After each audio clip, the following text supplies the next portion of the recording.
উত্তরবঙ্গে বাড়ছে ভোটের উত্তাপ, ফের বাংলায় প্রধানমন্ত্রী। একই দিনে কোচবিহারে মোদি মমতা। সঙ্গে থাকুন, বিস্তারিত খবর জানিয়ে দেব। চ্যানেলে নতুন হলে অবশ্যই সাবস্ক্রাইব করবেন। মাস দেড়েকের মধ্যে ফের রাজ্যে ভোট প্রচারে আসছেন প্রধানমন্ত্রী নরেন্দ্র মোদি।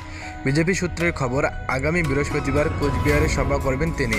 আর ওই একই দিনে কোচবিহারে সভা রয়েছে মুখ্যমন্ত্রী মমতা বন্দ্যোপাধ্যায়ের। ভোটের আগেই উত্তরবঙ্গে মহারণ।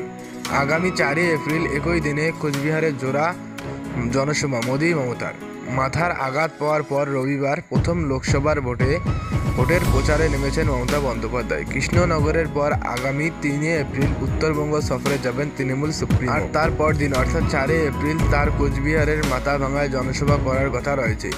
আর ওই দিনই কোচবিহারে বিজেপি প্রার্থী নিশীথ প্রামাণিকের সমর্থনে প্রচারে আসেন নরেন্দ্র মোদি।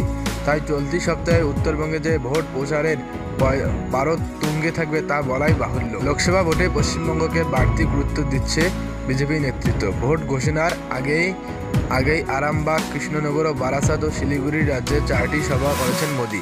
বারাসতের সভার পর সন্দেশখালীর নির্যাতিতদের সঙ্গে আলাদা করে কথাও বলেন তিনি, যার মধ্যে ছিলেন বসিরহাটের বিজেপি প্রার্থী রেখা পাত্র। এবার ভোটের দিনক্ষণ ঘোষণার পর ফের উত্তরবঙ্গে সভা করবেন প্রধানমন্ত্রী।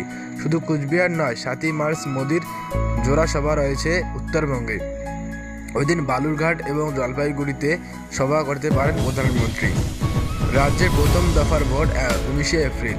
ওই দিন ভোট রয়েছে কোচবিহার, আলিপুরদুয়ার ও জলপাইগুড়িতে।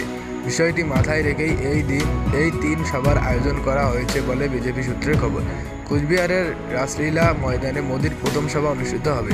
এরপর রবিবার বিজেপির রাজ্য সভাপতি সুকান্ত মজুমদারের কেন্দ্র বালুরঘাটে সভা করবেন প্রধানমন্ত্রী। সেখান থেকে তিনি যাবেন জলপাইগুড়িতে। ওই দিন